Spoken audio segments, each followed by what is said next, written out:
Hi friends, നമുക്ക് വചനം വായിച്ചു നോക്കിയാലോ.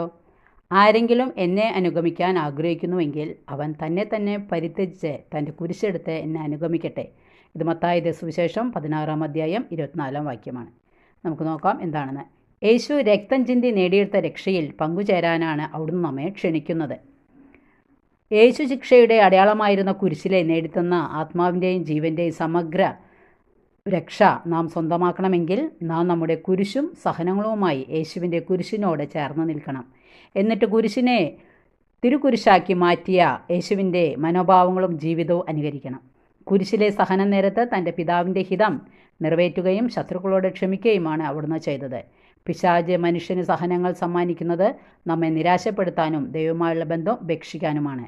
പക്ഷേ അതേ സഹനങ്ങൾ തന്നെ യേശുവിൻ്റെ കുരിശിനോട് ചേർത്ത് വയ്ക്കുമ്പോൾ സഹനങ്ങൾ രക്ഷാകരമാവുകയും പിശാച് പരാജയപ്പെടുകയും ചെയ്യും.